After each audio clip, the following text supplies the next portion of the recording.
Bom dia, bem-vindos ao Golpe de Estado, o podcast libertário. O meu nome é Ricardo, hoje estou com o António, José Carlos, Lex Liber e com um convidado muito especial, o João Pereira da Silva, que vamos aqui ter uma discussão sobre um post no blog Contracorrente, que é a ilusão. João Pereira Silva, bem-vindo aqui ao podcast. Em dois Obrigado. minutos, em 2 minutos, para quem ainda não conhece, quem é o João Pereira da Silva? Ora bem, eu sou pai, é o meu primeiro papel. A minha preocupação essencial é os meus filhos. Tenho 56 anos, já vivi fora de Portugal e voltei a Portugal em 2016. Voltei com expectativas relativamente elevadas, pois tínhamos saído do período da Troika e o futuro parecia ser sorridente para Portugal. 2015, não é? 2015 foi entrou a geringonça, e o baralho de cartas que poderia ser construído começou a desabar. Criei empresas, trabalhei muito, fiz um blog com o Nuno Lebreiro chamado contacorrente.pt. Tem um canal no YouTube onde entrevistámos várias pessoas da praça, o Jaime Nogueira Pinto, o Joaquim Couto, que é o presidente da Assembleia Geral do Partido Libertário, o Alberto Gonçalves e outras pessoas. Durante o ano 2020 fizemos o primeiro debate público com o Jerónimo Fernandes e o médico Gabriel Branco. Foi um debate interessante, eram duas visões que logo ali na altura eram completamente diferentes e marcadas. Procuro intervir timidamente nas redes sociais, quer dizer, sou conhecido por ser uma pessoa talvez um bocado arrogante e pouco paciente. Os nossos amigos libertários e liberais conhecem-me principalmente como um tipo chato e melga, um, um teórico da conspiração, não é? Não rejeito a etiqueta, mas de facto há conspirações. E a manutenção da ilusão resulta exatamente de muitas conspirações que vão sendo feitas por esse mundo político fora. Ora, é exatamente este post do blog Contracorrente, chamado A Ilusão. Aqui há uma, pelo menos no meu entender, uma perspectiva um bocado negra do possível futuro da nossa sociedade. Queres só explicar um bocadinho então o teu post de forma geral e depois nós também entramos na conversa e damos a nossa opinião? De um ponto de vista objetivo, não é? Como é que nós podemos dizer que a realidade que por nós é percepcionada é objetiva? Não podemos. São sempre os nossos cinco sentidos, os nossos preconceitos, as nossas ideias, os nossos juízos, valores, o poder de influência dos nossos pares, dos nossos amigos, da nossa família, dos mídia, das redes de contacto, etc., condicionam profundamente a nossa interpretação da realidade. Portanto, nós criamos uma ilusão que procuramos sustentar. Algumas vezes pode estar mais próxima ou mais distante da realidade, mas o pós-service é uma reflexão no sentido de tentar ajustar a minha visão sobre a minha própria ilusão, tentando comunicar aos outros que, atenção, camaradas, temos vivido na ilusão, a natureza da compreensão da realidade política é-nos subjetiva e mais subjetiva ainda quando há forças que tentam condicionar a nossa interpretação da realidade. E falo no texto dos ismos, Mas o ismo que nos interessa a nós libertários é especialmente o ismo do libertarianismo. O que é que eu gostaria de provocar no leitor ou no ouvinte, principalmente o libertário, é uma interrogação de si próprio, como libertário, e da compreensão que tem agora no mundo, teve no passado e pensa vir a ter. No sentido em que tome a agência de avaliar a ilusão em que tem vivido e tomar as rédeas da construção do seu próprio pensamento futuro. E aí eu volto atrás e nos últimos anos a compreensão da realidade tem aumentado muito por força daquilo que aconteceu em 2019, 2020. De repente cai-nos uma tremenda tempestade de dimensão mundial em cima, com aquilo a que chamam a pandemia Covid e tudo o que aconteceu ali envolvido, inclusivamente com, é um facto público, o surgimento por exemplo, do Fórum Económico Mundial mais publicamente. Não aparece apenas nas redes sociais, aparece também no mainstream, não aparece nas franjas das redes sociais, mas aparece também no mainstream da internet, com propaganda no YouTube e em outros canais, a defender a quarta revolução industrial ou o Great Reset. No início não percebemos muito bem qual era a intenção, mas depois fomos percebendo que aquilo significava o Great Reset, a quarta revolução industrial, significa uma articulação de muitas instituições públicas, estatais, privadas, financeiras, sociais, que visam implementar esse modelo, um modelo futuro de sociedade, que se baseia numa redução fortíssima da atividade económica, num decrescimento económico fortíssimo, num decrescimento óbvio também da população em torno da agenda carbono zero, sustentado pelos 17 objetivos da Agenda 2030 das Nações Unidas. Portanto, ou seja, para mim também, que estava alerta e como libertário já tinha uma desconfiança atávica das estruturas estatais e das instituições do mundo ocidental, onde vivemos integrado, a tempestade também bateu forte. Portanto, o que é que eu fiz? Aprofundei o estudo. No meu trabalho também tive algumas ligações que me permitiram aprofundar o conhecimento da realidade portuguesa. Relativamente ao libertarianismo, o que é que eu vim a aprender que é novidade? Ou seja, Mises e Hayek foram homens cujo trabalho foi fomentado pelo centro do poder oligárquico europeu.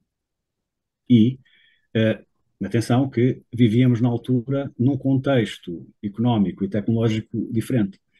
Portanto, a narrativa, a sustentação da ilusão de que era preciso livre mercado e muito crescimento económico era essencial para chegarmos a um ponto tecnológico que hoje as elites estão convencidas já terem obtido, eu duvido, mas isso é outra conversa, que permitisse implementar a quarta revolução industrial, que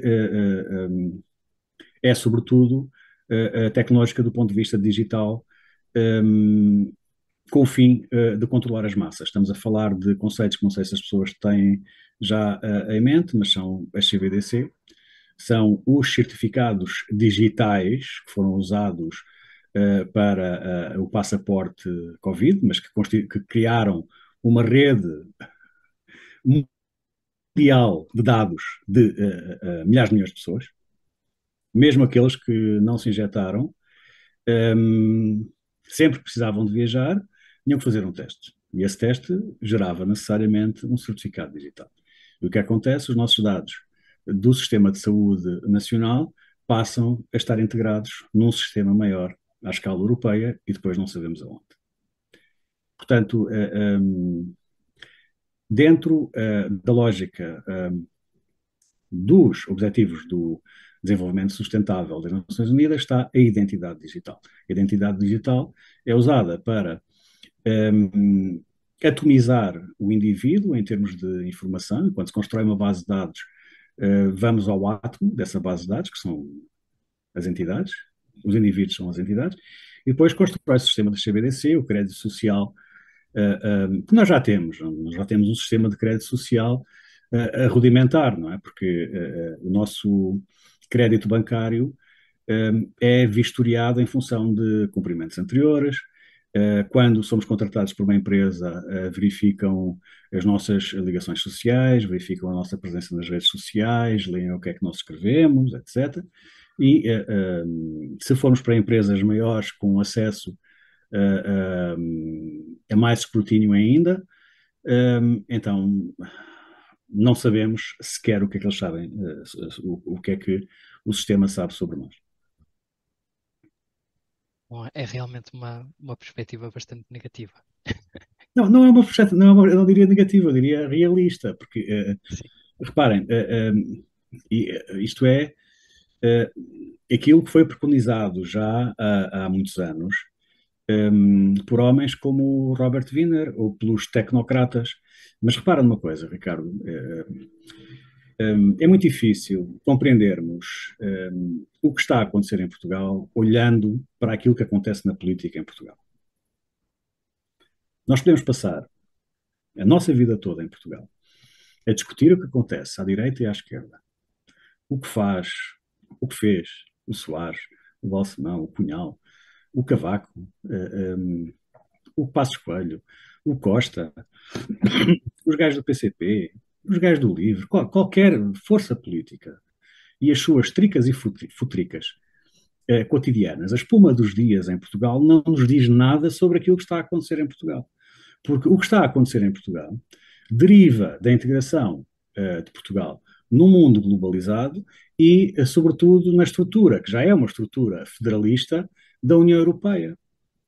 A União Europeia até regula o funcionamento das nossas sanitas, aquilo que nós comemos, o que é que se faz nos restaurantes, como é que nós controlamos a nossa alimentação, o que é que podemos comer, as redes sociais, agora vem o Digital Act para controlar aquilo que nós podemos dizer nas redes sociais. Portanto, aliás, o Costa, a semana passada, por causa daquele disparate que ele quer fazer na habitação, não é? Porque os estatistas são especialistas em criar problemas para os quais depois implementam soluções que são novamente problemas e depois precisa de continuar. Portanto, é uma solução em permanente que não resolve nada, quando nós sabemos que a maior parte dos problemas do mercado de habitação é exatamente por causa da regulação. Não é? A regulação anterior cria problemas que têm que ser resolvidos. Então, o que é que o Costa faz? A coisa mais ridícula, mas mais óbvia para o cidadão português. Vai pedir à Europa conselhos sobre o que deve fazer na habitação em Portugal. Isto é supremamente ridículo. Mas, portanto, eu não penso estar a ser irrealista, estou a ser realista. Neste momento, se tu olhares para a situação portuguesa, não aprendes nada sobre aquilo que está a acontecer. Ou aprendes muito pouco, ou aprendes algo completamente escuro. Portanto, nós estamos integrados num bloco europeu. Esse bloco europeu está integrado num bloco que é constituído pelos Estados Unidos e pelo Reino Unido. O Brexit nunca aconteceu. Aconteceu uma fantasia que deu à City of London e ao Reino Unido alguma independência para não participar em alguns aspectos da agenda europeia. Mas, de resto, eles estão a fazer exatamente aquilo que nós estamos a fazer em tudo quanto sejam pontos essenciais da Agenda 2030. Portanto, nós vivemos num mundo integrado e nós vemos exatamente, quer dizer, há uma realidade que toda a gente que tem filhos em idade escolar sente e sofre cotidianamente, que é a agenda da ideologia de género. A agenda da ideologia de género Começa nos anos 90 a surgir em alguns estados americanos, nos anos 2000 já cá estava em Portugal. Ok? Portanto, as coisas estão integradas. Nós sabemos que se começa uma narrativa nos Estados Unidos, em breve estará na Europa. Os canais das empresas de comunicação social que operam nestes três, nestas três regiões geográficas, Europa, Reino Unido e Estados Unidos, são os mesmos. Portanto, a informação, a pseudo-informação, não é? A informação é a tal manutenção da ilusão, com engenheiros sociais e psicólogos por detrás a manipularem a maneira como a coisa é colocada. Não tenho dúvidas nenhumas. Aqui em Portugal, a nossa comunicação é completamente controlada. Controlada. Quem hoje em dia seja capaz de ouvir um telejornal sem perceber que os gajos, em 100% das notícias, ou a dão maldada, ou mentem, ou é inventado, ou não tem qualquer adesão à realidade, está completamente a dormir. Não é? E é evidente que a maior parte dos nossos influencers e comentadores e jornalistas participam no esquema, que é uma coisa extraordinária. Participam no esquema. Onde é que nós temos informação oficial, peço desculpa, oficial, no sentido em publicado nos órgãos de comunicação mainstream portugueses, sobre os ESG? Não temos. Ninguém refletiu sobre os ESG. Nós estamos a implementar algo que tem um custo tremendo para as empresas, que altera profundamente a maneira como as empresas se organizam, sem qualquer debate. O governo português é uma cadeia de transmissão da realidade internacional e da agenda internacional junto do povo português. Uma cadeia de transmissão completa. Debate zero. Os ESGs estão a ser implementados. Eu proponho às pessoas que vão ler o que é que significam os ESG, não propriamente aquilo que é, porque aquilo, tal como é anunciado, parece o melhor dos mundos. Mas o que aquilo significa é um espartilho em torno da atividade das empresas, de acordo com princípios que nós não discutimos e não concordamos aceitar. Completamente de maneira absolutamente antidemocrática. Os contabilistas já estão a implementar os ESG. Okay? A CBDC, o Banco de Portugal, está há 2 anos em staging, derivado da vontade do Banco Central Europeu e da Comissão Europeia. Alguém fala da CBDC nos meios de comunicação? Alguém fala do potencial da CBDC para ser um controlo absoluto e total da vida dos cidadãos? Não. Discutem a fantasia do rendimento básico e condicional, que é uma maneira simpática de nos fazerem aceitar a CBDC. Porque se tu aceitas a CBDC, começas a receber o rendimento básico incondicional. Oh, que maravilha! Ora, eu de repente agora tenho 800 euros a cair na conta todos os meses. Epá, isto de trabalhar é para os outros, não é? Só que depois, quais são os fios amarrados à CBDC? Muitos, não é? Comportamento social, comportamento financeiro, comportamento económico, comportamento político, toda uma panóplia de novos métodos de punição de comportamentos que podem ser considerados antissociais, com uma penada, e agora vão-nos alterar a Constituição. Vamos aderir, não há notícias, vamos aderir ao tratado da OMS que dá o poder sanitário sobre a vida dos 10 milhões de portugueses que cá vivem. Onde é que está a nossa soberania? Já foi? Já foi, portanto, já tinha ido antes, Quando nós aderimos à Comissão Europeia, à Comunidade Europeia, à Comissão Europeia, porque de facto aderimos à Comissão Europeia, não é? Entregámos de bandeja a nossa soberania. E hoje vivemos uma autêntica ilusão nacional, brincando às políticas e às tricas e futricas no Parlamento e aos escandalinhos que nunca dão em condenação efetiva de ninguém, não é? Entretidos, portanto, basicamente, é criada uma ilusão, uma, uma narrativa sobre a realidade que os mídia e os influencers e os jornalistas e os comentadores e todos participam a manter, e por outro lado, a população é mantida no obscurantismo. E quanto mais estúpidas as pessoas forem, mais ignorantes daquilo que se vai passando no mundo, melhor para avançar a agenda. Estou a ser pessimista? Não estou a ser pessimista, estou a ser realista. Agora, pode dizer assim, mas nós libertários queremos viver numa sociedade que permita que nós nos metamos, estejamos concentrados na nossa vida, nós nos metemos na vida dos outros. Concordo com isso. Okay? Eu não tenho o direito de dizer a ninguém como é que deve viver, o que é que deve pensar, o que é que deve achar, o que é que deve fazer. O problema é que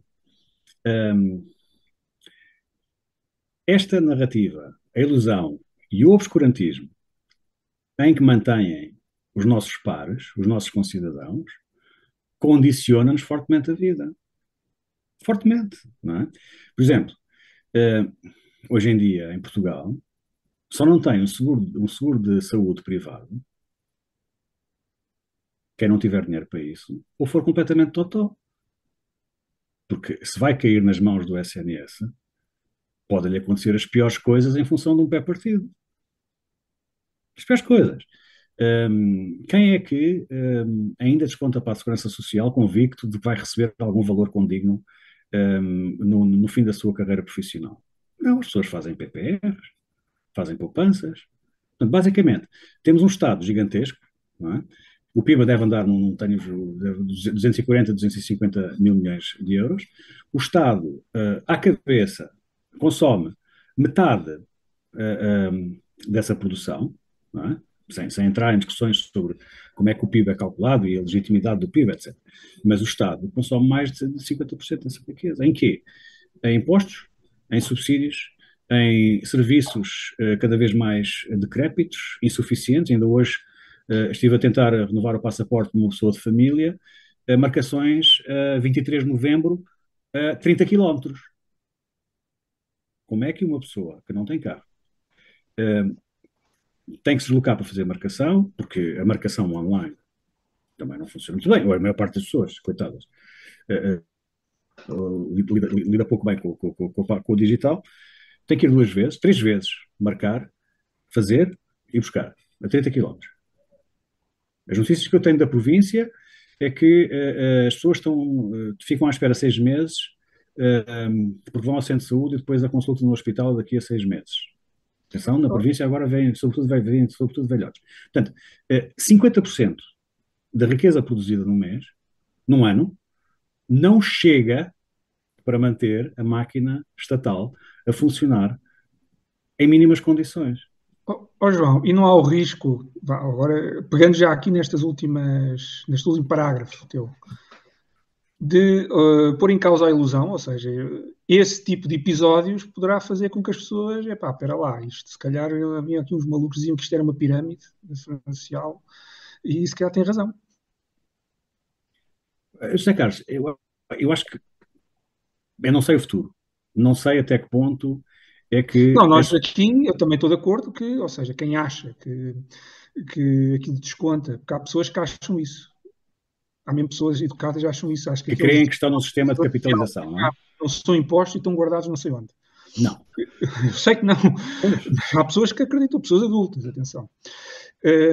E que vão ser confrontados com por exemplo, aqueles episódios de França foram um pouco isso, não é? Ou seja, as pessoas disseram, não, agora não é aos 62, é aos 64, e eles, muito bem, prometeram aos 62, eu acho muito bem que eles vão para a rua e partam aquilo que têm que partir.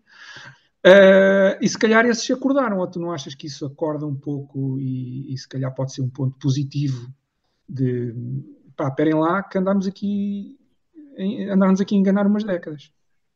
Sabes que o exemplo França é bastante bom, porque os franceses estão em revolta nas ruas, de maneiras diferentes. Desde antes dos coletes amarelos já havia motins. E agora, mais recentemente, os grupos são outros, mas eles estão em agitação social e motim há, 10 anos, não é? As notícias não passam na nossa comunicação social, obviamente. Nós temos que ver isso nas redes sociais e nos canais alternativos, mas ainda, salvo erro, há 2, 3 semanas, mais uns milhares de carros foram queimados, edifícios queimados, polícias mortos, manifestantes mortos, muitos feridos, etc. E o que aconteceu ao governo francês? Continua exatamente na mesma. O que acontece à popularidade do Macron? É baixíssima. Mas há eleições e o Macron ganha. Bom, eu vou fazer uma afirmação que pode parecer um bocado pesada, mas eu não acredito em eleições justas em qualquer país do Ocidente desde há 2 ou 3 ciclos. Não acredito em eleições justas e honestas em Portugal. Não acredito em eleições justas e honestas em França. João, quando referes e não acreditas em eleições justas, só também para eu também entender um pouco a perspectiva, não acreditas porque qualquer projeto que, por exemplo, ponha em causa o Estado Social é bloqueado à partida, seja de que maneira for, nem que seja constitucionalmente, ou não acreditas porque são manipuladas? Manipuladas a contagem de voto, ou seja, mesmo Portanto, nesse caso. primeiro, os motins contribuem para fomentar instabilidade social que justifica a repressão e a violência em cima de toda a sociedade. Okay? É como quando nós estávamos na tropa, um do pelotão se portava mal e levavam todos por tabela. Okay? Portanto, os motins justificam o aumento da repressão e o aumento da legislação no sentido de controlar o discurso, controlar a comunicação, vigiar cada vez mais os cidadãos. Portanto, a violência não é, obviamente, uma solução, uma vez que, quer dizer, ninguém pensa, no caso, o Macron já teve que fazer, chamou o exército para a rua. Quer dizer, não há maneira de argumentar contra a metralhadora. Não é? Portanto, o voto é manipulado de várias maneiras. É manipulado primeiro pela comunicação social e pelos próprios políticos. Não é? Os políticos são, não estou a dizer nada de especial, especialistas em prometer algo positivo na véspera da eleição e em borrifar-se completamente para aquilo que disseram no dia imediatamente a seguir. Isto tem acontecido assim em todos os países do mundo. Ou seja, portanto, somos enganados, mantidos na ilusão, pelos políticos, pelos mídias, pelos comentadores, pelos jornalistas, por toda a gente do sistema. As pessoas têm uma barragem informativa, desinformativa, de fake news autêntica. As fake news estão em todo lado, estão na imprensa alternativa, estão em todo lado. Não é? Mas na imprensa alternativa podem enganar-se, podem ter preconceitos errados, podem ter má informação, etc. Mas não vejo tanta maldade ou intenção de criar falsas narrativas como vejo nos mídias mainstream. Portanto, as pessoas votam convencidas de que estão a fazer algo positivo quando estão a votar no bandido. Okay? Portanto, é uma maneira de manipular o voto. Pois, não confio absolutamente nada nos sistemas de contagem de votos, nem manuais e, sobretudo, nos eletrónicos. A França já tem voto eletrónico, Canadá já tem voto eletrónico, Estados Unidos já tem voto eletrónico, Brasil já tem voto eletrónico, contagens de votos eletrónicos, etc. Quando o sistema é digital, quem decide o resultado da eleição é o programador. Não há volta a dar. O programador decide o resultado da eleição. Ele escreve lá 51-49. Pumba. E o 51 foi eleito. Em sistemas de contagem manual, há muitas maneiras também de alterar a contagem, fazer resumos, transferir listas do local para o regional e depois do regional para o nacional. São processos opacos. Se eu suponho que qualquer partido político em Portugal deveria ter como prioridade, antes de participar numa eleição, pedir uma auditoria ao sistema de contagem dos votos. João, só aqui vindo aqui um pouco atrás, talvez eu não tenha. Vamos ver. Mesmo contando com isso tudo, e agora eu, por acaso, é um tema que me interessa, isto do Estado Social e das reformas, esse tipo de coisas, não é? Porque, no fundo, é a parte visível da pirâmide, no meu entendimento.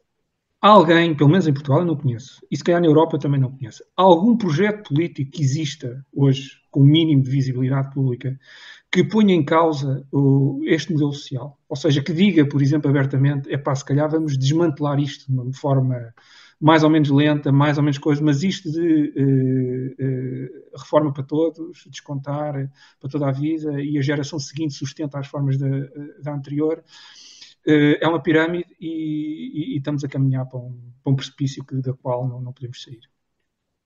Não há projeto político nenhum que coloque o Estado Social em questão. Nenhum. E, então, a partir daí, o voto realmente é inútil, não é? Porque o Estado Social, não, eu repara, não disse já, mas é para aí a base disto. não, Do modelo social. sim, só que a questão é, antes de poderes endereçar a questão do Estado Social, tens de endereçar questões que são mais primárias ou mais prioritárias. Ok? Há na Europa alguns partidos que são, na sua essência, de alguma maneira, soberanistas. Ok? E se me pedissem opinião relativamente a qual seria a plataforma capaz de unir o maior número possível de pessoas conscientes do caminho que estamos a levar, eu diria que essa seria uma plataforma soberanista.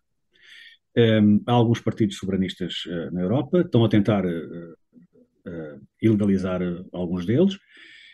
Há um perigo porque normalmente quem começa os movimentos soberanistas são os nacionalistas. E os nacionalistas estão mal conotados com gente muito pouco recomendável,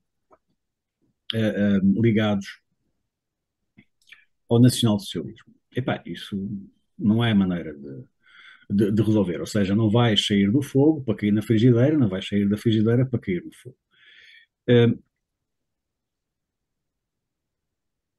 Antes de se decidir qual é o sistema de organização socioeconómico do país, deve-se questionar, mas afinal, nós queremos ser ou não soberanos. No nosso país, onde nós queremos que o futuro dos nossos filhos se veja a desenvolver, nós queremos ser nós portugueses a tomar as decisões ou deixamos que uma Ursula von der Leyen ou um Jean-Claude Juncker ou uma clique oligárquica internacional dite as regras. É por aí. E depois, vamos lá ver, vamos ser socialistas, vamos ser capitalistas, vamos ser anarcocapitalistas, vamos ser nacionalistas, vamos ser... Isso é outra história. Vamos corrigir o problema da segurança social. Eu acho que não há possível correção dentro da lógica atual. Terá que haver uma reforma. Mas essa reforma só pode acontecer depois de nós tomarmos as rédeas do nosso futuro, não antes. João, quando falas em soberania, portanto, ou seja, nós voltarmos a ter, se calhar, o poder, por exemplo, de ter um Banco Central nosso, se calhar ter decisões sobre a moeda própria e ter decisões nossas sobre o caminho que foi. Mas, e não sei se estás de acordo com esta interpretação ou não, Portugal, a seguir a 74, cedeu esta soberania por vontade, se calhar, da maioria popular, ou pelo menos foi o esquema que Portugal encontrou para sobreviver depois de algumas visitas do FMI, digo eu, não é? Ou seja, se não entrássemos naquilo na altura era a CE, até havia umas músicas aí, Portugal na CE. Nós entrámos antes no sistema monetário europeu, ok? E o sistema monetário europeu... Sim, se calhar Portugal não teria sido viável após a descolonização, ou estou a pensar mal? Bom, atenção, vamos lá ver uma coisa. É preciso compreender que por detrás da agenda de montagem da União Europeia ou de qualquer integração regional com esta dimensão, qualquer problema que seja uma dialética, ou seja, que tenha um problema que exige uma solução, é vantajoso para a integração. Ou seja, quando em 75 começámos a degradar sistematicamente a nossa organização monetária e financeira, nós nunca tínhamos tido, não tivemos inflação exagerada durante o tempo de Salazar, mas tivemos quando entramos no período a que chamam democrático. Okay? Portanto, foi a nossa própria deterioração interna foi vantajosa para a adesão ao monstro a comunidade europeia. Mas agora, assim, não queremos o Banco Central Europeu. Não podemos fazer isso. Já estamos lá dentro. Okay? O que é que nós podemos fazer? E aí volto ao artigo do blog.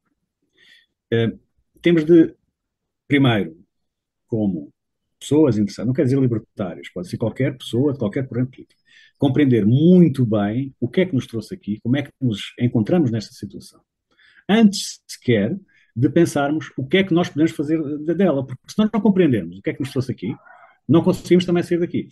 E há outro aspecto. Antes de um tipo começar a dizer, epá, União Europeia, isto, aquilo, aquilo outro, já temos os mecanismos de funcionamento como deve ser, vamos estudar os mecanismos de funcionamento como deve ser. Há outros movimentos na Europa que estão a refletir sobre a qualidade da integração europeia. Há insatisfação noutros países. Como é que essa insatisfação se manifesta? Ou seja, por um processo genuinamente democrático, começando por nós próprios. Não é?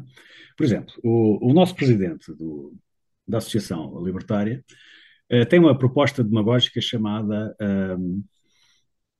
50%. Reduz tudo a 50%. Isto é tão impossível como tirar o Banco Central Europeu do esquema monetário português. Não é? Não consigo explicar como tirar o Banco Central Europeu do esquema monetário português. Dizer, quero criar outro. Mas quem sou eu para terminar? Como é que isso vai acontecer? Como é que é possível? É tão impossível isso como reduzir 50% da carga fiscal sobre os portugueses.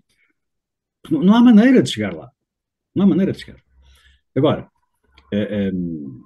a única coisa, de facto, já que me preocupa é compreender o melhor possível da situação atual para estou a pensar mesmo já atomicamente, do ponto de vista individual, ser capaz de explicar aos meus filhos como é que chegamos aqui e para que eles tenham melhores ferramentas para compreender o mundo futuro quando eles forem adultos. João, então, uma proposta soberanista, vamos agora tentar aqui especular ou não, falar sobre isto. Então, entender o que é que poderia ser possível numa proposta soberanista portuguesa. Que instrumentos de soberania seriam possíveis recuperar no curto prazo? Já que falamos que, ou seja, sair do euro ou tirar o euro seria uma coisa, também acho, uma coisa muito complicada mesmo. Não vai acontecer nada em Portugal nos próximos anos que não aconteça primeiro lá fora. Ou seja, nós podemos especular sobre o que é que gostaríamos de fazer, mas isso... Quando diz aconteça lá fora, por exemplo, não sei, estes movimentos que se vê no norte da Europa e na Alemanha que se calhar se vêem, ou seja, como são eles que lideram economicamente este espaço, não é? E se calhar não querem se libertar daqueles pesos mortos como nós. Mas isso é... Não, eles não querem, porque a liderança alemã indica que está fortemente, aliás, estão todas as lideranças europeias, salvo raríssimas exceções, comungam dos princípios da Agenda 2030, da Agenda Carbono Zero, portanto há um unanimismo. O que pode acontecer lá, não acredito, não há solução política a nível europeu para infletir este caminho que foi tomado. O que pode acontecer, não é? E há um tipo, um americano, que é um libertário, que vive numa quinta com cabras, armas e ouro, ok? E o gajo joga nos mercados financeiros e tal, portanto, é o Tom Longo. O Tom Longo tem uma perspectiva muito engraçada, porque ele, estudem aquilo que acontece no mundo anglo-saxónico para perceber o que é que acontece em Portugal, é o meu conselho. Ele está próximo dos mercados financeiros, está a compreender muito bem o que é que está a acontecer no problema da Ucrânia, os impactos disso na energia e no sistema produtivo e de comércio no Ocidente, as relações com a China, com a Índia, etc. E ele explica muito bem que há um risco tremendo nos mercados financeiros internacionais, não é? E apesar de o Banco Central Europeu, com a ajuda da Federal Reserve em 2008, ter contido a derrocada do sistema financeiro, apenas fizeram uma operação de cosmética, porque a derrocada já está, ou seja, todo o Ocidente vive numa ilusão monetária e financeira que pode colapsar a qualquer momento. Se isso acontecer, ok, se isso acontecer, não sei como é que isso acontece do ponto de vista mecânico, não é? Também não sigo com tanta atenção que possa antecipar o momento, mas já vários anunciaram que isso pode estar para breve, um colapso. Não é? Se há um colapso, portanto, o sistema de derivados é muitas vezes a produção mundial de um ano. Se aquele mercado colapsa, temos alterações profundas, ok? Pois pode acontecer também que, Oh, diz, João, diz uma coisa, pá, eu estou aqui a monopolizar, mas eu tinha aqui várias coisas ainda antes, mas esse colapso, então, está fora das perspectivas da oligarquia que está por trás, que tu identificaste, que no fundo comanda os destinos de tudo, ou pode estar também dentro dos planos dessa oligarquia. um dos objetivos do que está a acontecer é mascarar esse colapso, ok? É chutar a bola de neve o mais possível para a frente e tentar construir uma situação tal que permita fazer um grande reset do sistema financeiro. Mas a situação é hiper complexa. As CBDC fazem parte desse reset financeiro porque obriga a uma troca da moeda. Pode não acontecer toda de uma vez, ou seja, usa CBDC e o dinheiro digital euro simultaneamente, por exemplo, mas vai permitir absorver parte dos choques. Só que o problema do novo sistema financeiro que eles estão a criar é que é tão hiper complexo. Reparem, nós, como libertários, fomos habituados a pensar que em sistemas de complexidade n elevado a n, caóticos, hipercomplexos, não é? Complexidade infinita, como é o sistema económico humano e de produção e tecnologia, etc., todas as tentativas de centralização redundam em fracasso. Não é? Foi assim na União Europeia, na União Soviética. A China também teve que alterar o seu sistema político-económico, passou a ter uma espécie de capitalismo mesclado com uma ditadura de partido central, mas aquilo é um sistema keynesiano, como os nossos são, só que o nosso exagerou. Exagerou. Neste momento, a maior parte das decisões económicas são tomadas por motivo político. E os ESG, são o aprofundamento ainda mais dessa tomada de poder do poder político das organizações privadas. Ou seja, é mais um esforço de centralização. Portanto, se a teoria está certa, a hipercentralização leva à derrocada do sistema. Daqui a quanto tempo? Não sabemos. Vamos ter tempo de vida para assistir a isso? Também não sabemos. Eles vão ser capazes de implementar os seus desejos? Não sei. Eu já li a papelada toda da CBDC do BCE e parte do Banco de Portugal, aquilo que está público. Aquilo é de uma complexidade que, e de facto, estão há 2 anos, pelo menos, em staging daquilo e nunca mais sai nada. Eles tentaram na Nigéria. A Nigéria foi um ensaio para a CBDC.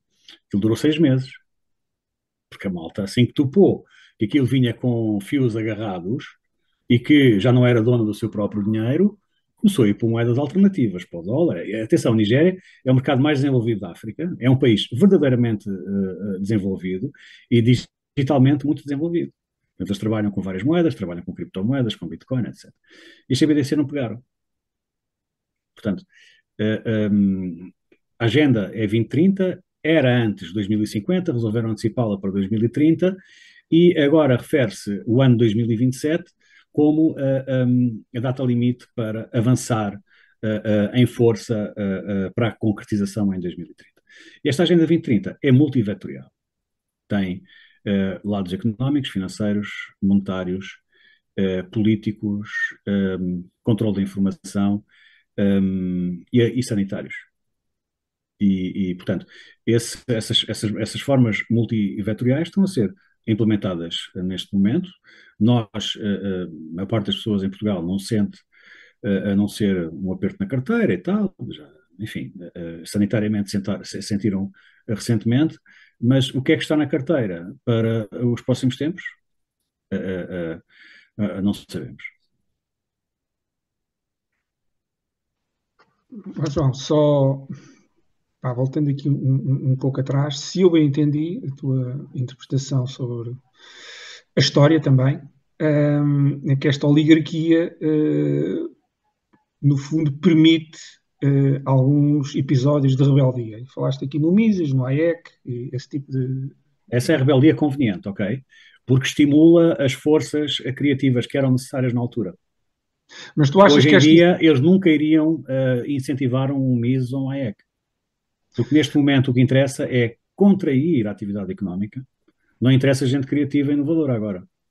Mas a verdade é que elas, ou seja, não só estes dois, mas outros, não é? Eles estão aí publicados, e antes deles e posterior deles, de pessoas contra, ou seja, as ideias estão aí.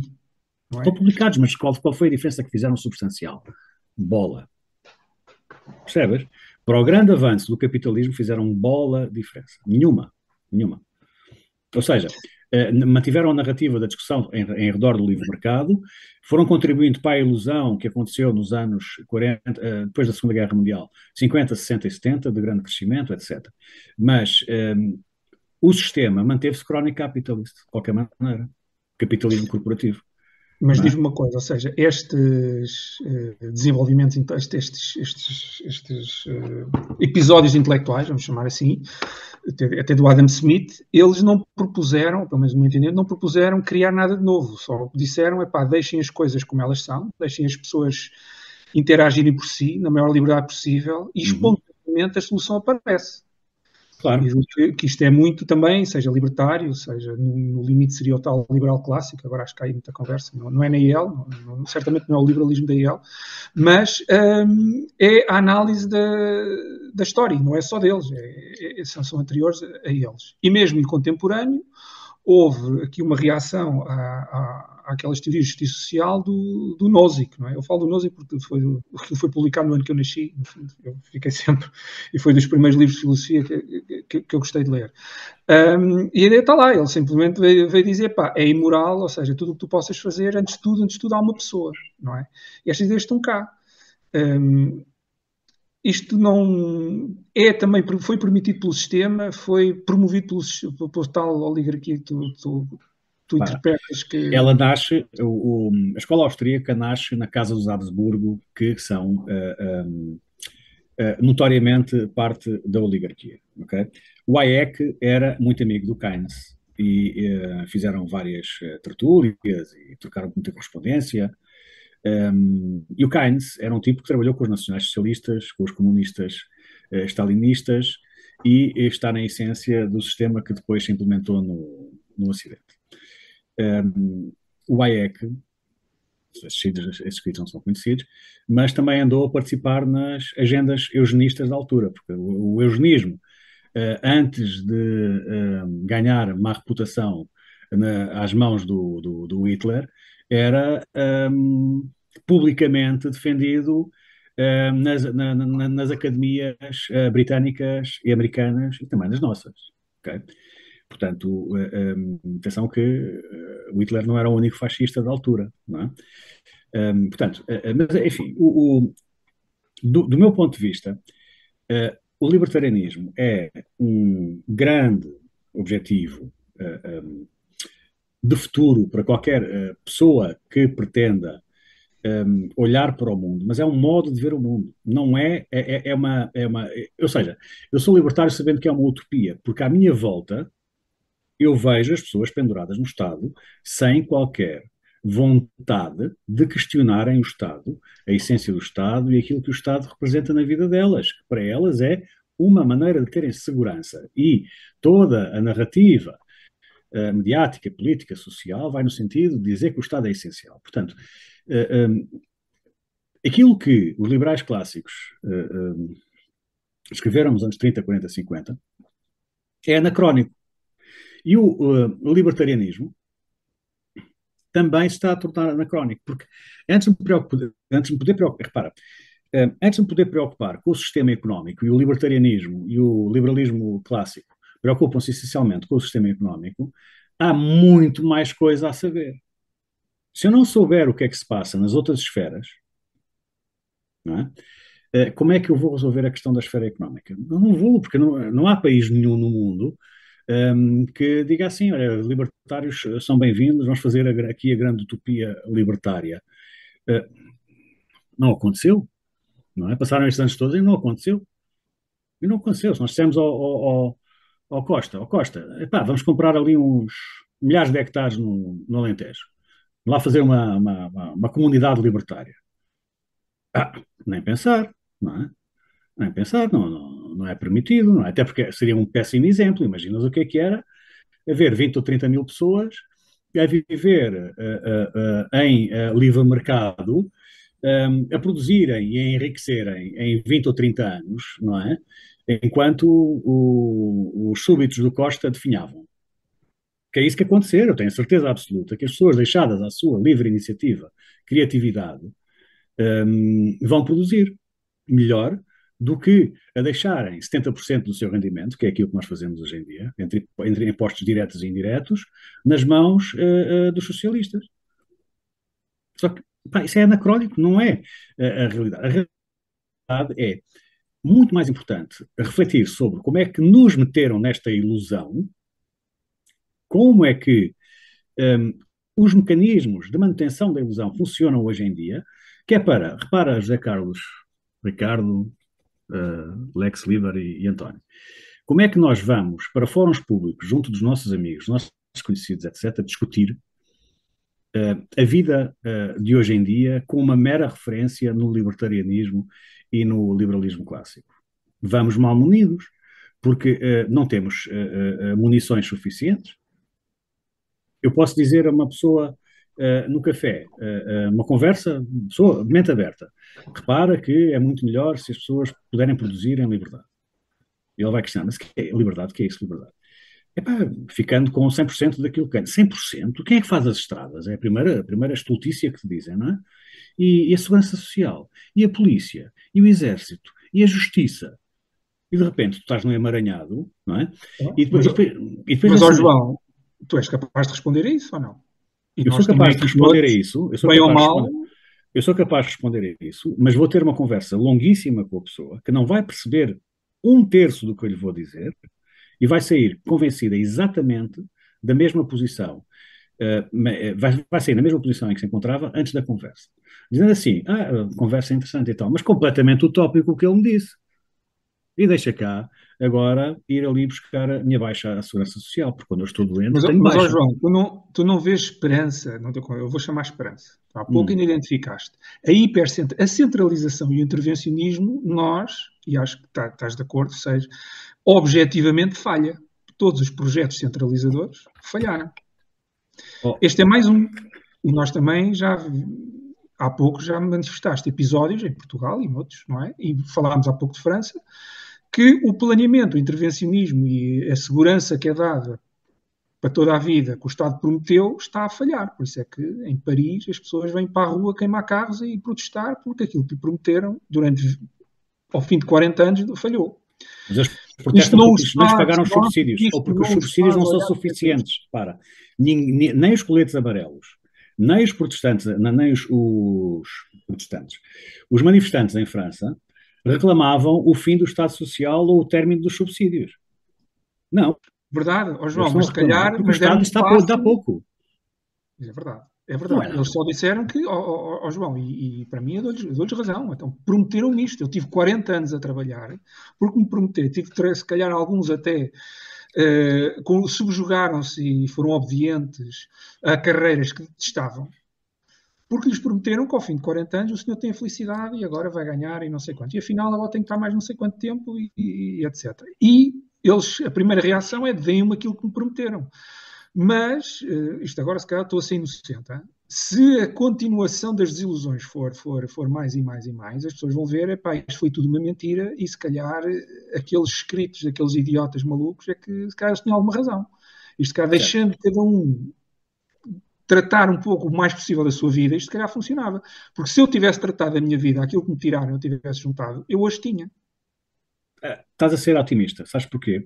Se calhar. Ou inocente. Estás a ser otimista porque a União Soviética começa com a Revolução de Outubro em 1917. Colapsa em 1990-91, não foi? Sim. 70 anos.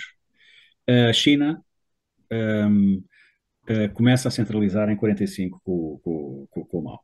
Okay? Aquilo sempre foi Ó, João, aquilo demorou tanto tempo à bruta, não é? Ou seja, Não, não, lá sim, mas dentro. a brutalidade provavelmente vai chegar também a nós. Eu não Ok. excluo essa possibilidade. Okay? Foram milhões de mortos, quer na China, quer na União Soviética. A China ainda não colapsou. Converteu-se, mas mantém-se um sistema centralizado, onde a mesma oligarquia está no poder desde 1945. Para ver os anos que lá vão.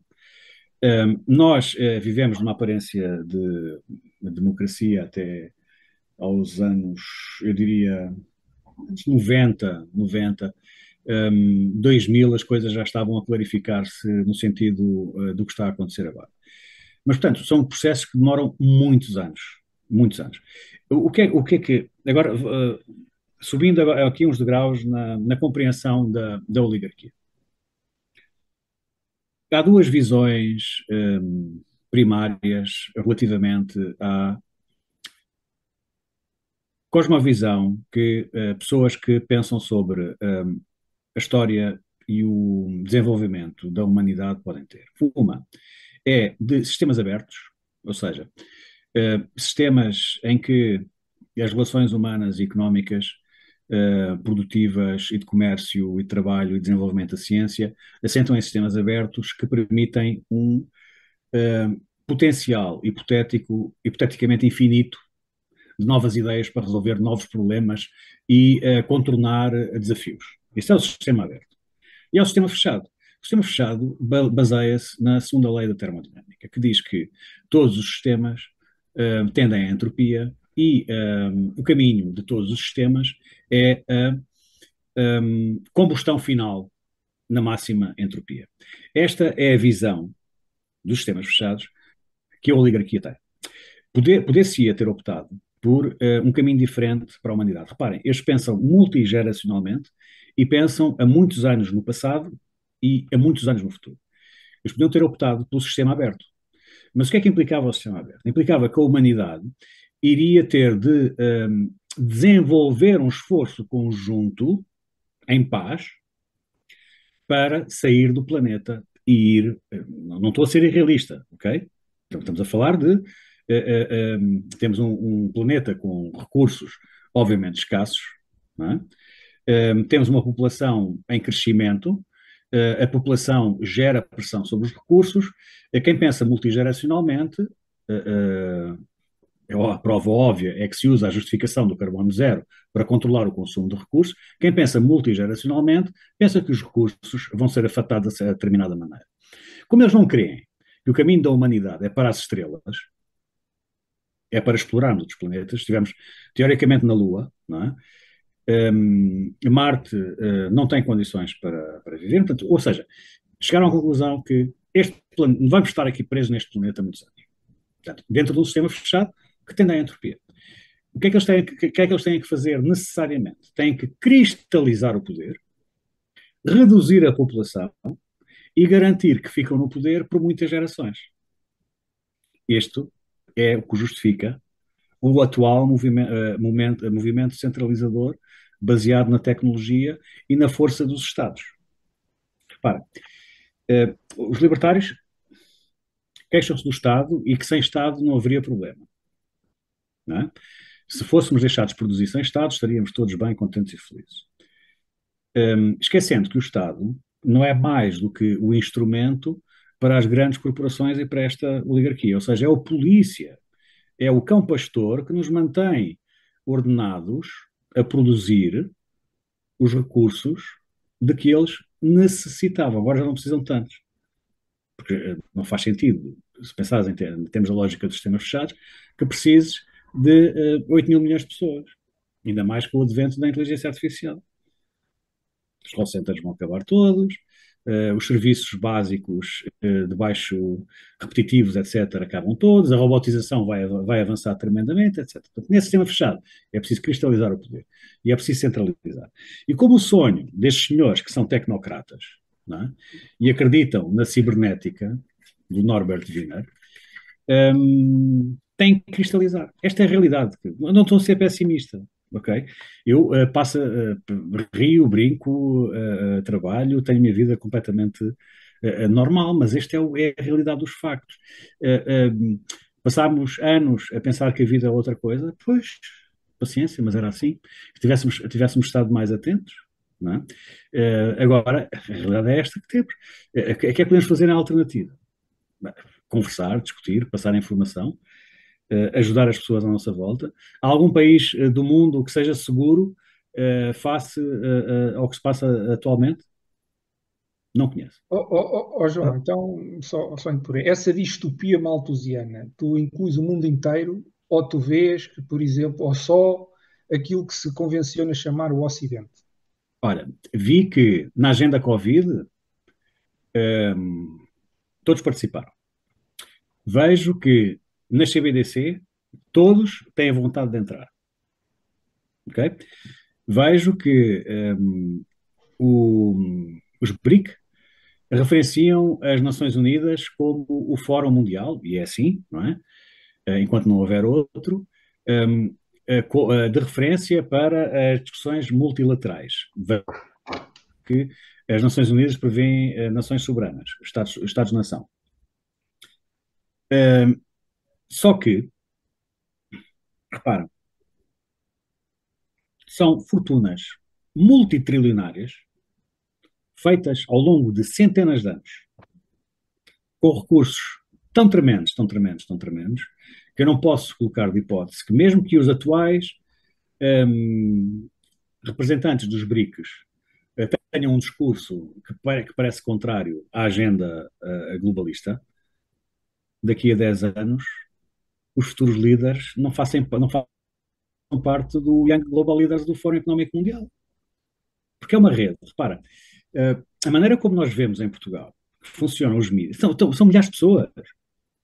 São milhares de pessoas. A estrutura de manutenção da ilusão em Portugal são milhares de pessoas. Por toda a Europa são centenas de milhares de pessoas. Quantas pessoas é que estão a trabalhar coordenadamente nesta agenda? Milhares. A maior parte deles, se calhar, não sabe o que é que está a fazer. Mas quando chegam à redação de manhã e recebem a agenda do dia, vês que os gajos mostram o mínimo de escrúpulo quando estão a narrar as notícias ou a escrever os artigos relativamente a se aquilo faz sentido ou não faz sentido, ou estão a repetir. Isto é uma coisa assustadora. Os nossos pivôs parecem robôs. Eles dizem sem qualquer emoção, ou mostrando a emoção aparentemente certa no momento certo, enquanto narram as coisas mais fantásticas, fantasiosas, absurdas. Olá, daqui é o Alex. Nós aqui em edição tivemos que cortar esta conversa em 2 episódios com o João Pereira da Silva. Não deixem de assistir à segunda parte, porque é uma parte bastante reveladora. Prometo que vocês vão gostar. Portanto, procurem a segunda parte. Até já.